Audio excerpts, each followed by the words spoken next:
கிறிஸ்துவுக்குள் மிகவும் பிரியமானவர்களே, இந்த காலத்தில் பைபிளில் உள்ள மொத்த புஸ்தகங்களின் எண்ணிக்கை எத்தனை என்று கேட்டால் ஒருவருக்கும் தெரியாது.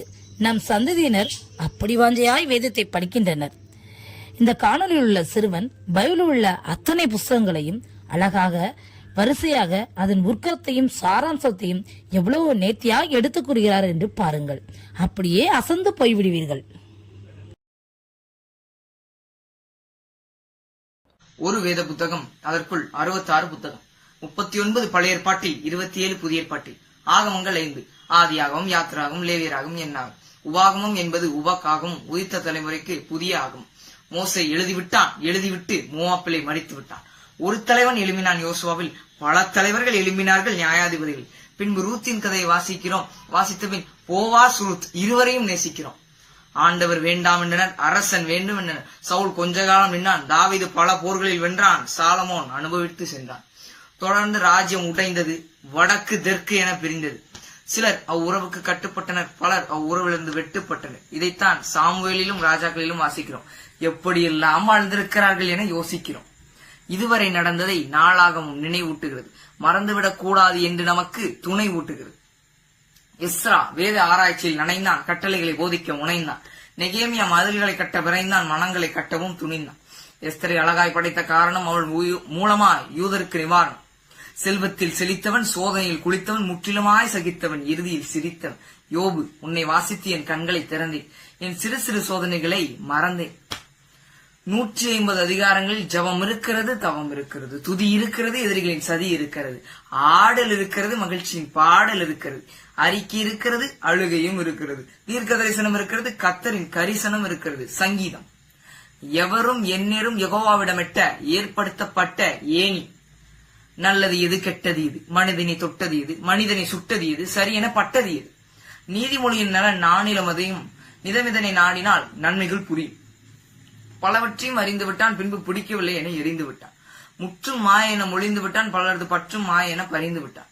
பிரசங்கி முழுவதும் சாலமோனின் புலம்பல். அனுபவித்து விட்ட பிறகு ஐயோ அலம்பல். உன்னதமாயிருக்கிறது உன்னத பாட்டு, எவர் மனதும் மயங்கும் இதனை கேட்டு. இதற்கு பின்பு ஏசாயா முதல் தானியல் வரை பெரிய தீர்க்கதரிசிகளின் தொகுப்புரை, தரிசனங்கள், வாரங்கள், ஐயோக்கள், யுத்தங்கள், பின்பு ஆறுதல், தேறுதல், நம்பிக்கையின் சத்தங்கள். ஏசாயா இந்த மாதிரி, எரேமியா வேறு மாதிரி. யூதா சீர்கெட்டது, கர்த்தரிடம் அவர்கள் பெயர் கெட்டது, நியாய தீர்ப்பு அவர்களை தொட்டது, இறுதியில் யூதா விழுந்து விட்டது. எரேமியா தொடர்ந்து புலம்புகிறான், யெகோவாவின் கோபத்தை விளம்புகிறான். எசேக்கியேல் கண்டது எருசலேமுக்கு கண்டனம், தலைவர்கள் தவறி சென்றது ஓமைகள் பிரகடனம். எங்கு பார்த்தாலும் பரபரப்பு, எகிப்தின் மீது நியாய தீர்ப்பு. இறுதியாக புதிய காவல், புதிய மனம், புதிய கோவில், புதிய இடம். ராஜாக்களை அதிர்ச்சியில் ஆட்டி வைத்தவர், அக்கினியில் குளிர்ச்சியை கூட்டி வைத்தவர், சிங்கங்களின் வாயை பூட்டி வைத்தவர், எதிர்காலத்தை தானியேலுக்கு காட்டி வைத்தவர், செய்தவர் இம்மானுவேல், எழுதியவர் தானியேல்.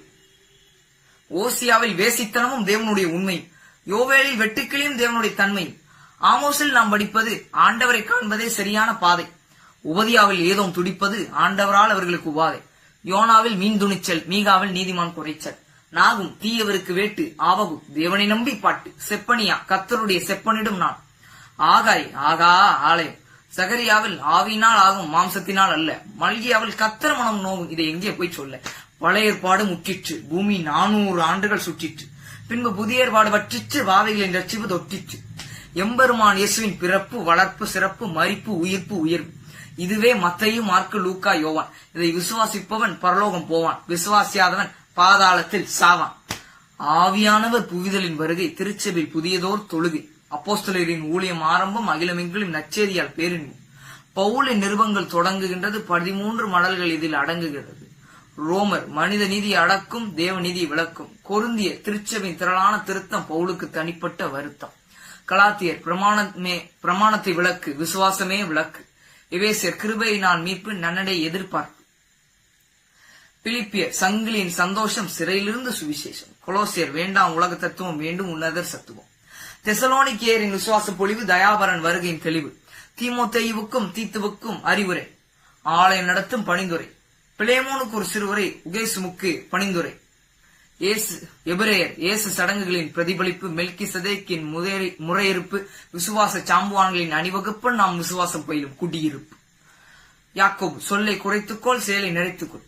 பேதுரு, சிதறி இருந்தவர்கள் சிந்தையை சீர் செய்ய, பதறி இருந்தவர்கள் நெஞ்சங்களை நேர் செய்ய இருமுறை வலை வீசினான், கிறிஸ்தவத்தின் நிலை பேசினான். வெளிச்சத்தில் நட, விசுவாச அன்பில் நட, வார்த்தையில் நட. இவை யோவானின் வேண்டுகோள். 3 மடல்களின் தூண்டுதல். யூதா வீணர்களை குறித்த எச்சரிப்பு, விசுவாசத்தை குறித்த உச்சரிப்பு.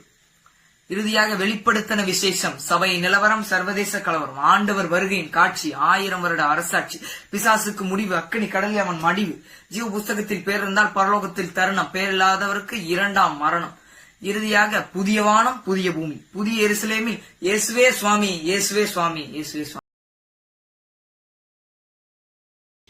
இந்த சிறுவனை நாம் கண்டிப்பாக பாராட்டியே ஆக வேண்டும். இந்த சிறுவனுக்கு பாராட்டுகளும் வாழ்த்துக்களையும் நாம் தெரிவித்துக் கொள்வோம். இதே போன்ற நம் குழந்தைகளையும் நாம் வளர்க்க வேண்டும். வேத ஞானத்தை கொடுத்து வளர்க்க வேண்டும். அதற்காக பெற்றோர்கள் அனைவரும் பிரயாசப்பட வேண்டும். இதே போன்ற தகவல்களை நீங்கள் தெரிந்து கொள்வதற்கு இந்த சேனலை தொடர்ந்து பாருங்கள், சப்ஸ்கிரைப் செய்து கொள்ளுங்கள். அது உங்களுடைய ஆவிக்குரிய வாழ்க்கைக்கு பிரோஜனமாயிருக்கும். நீங்கள் ஜெபிப்பதற்கு ஏதுவாயிருக்கும். தேவன் தான் உங்களை ஆசீர்வதிப்பாராக. ஆமென்.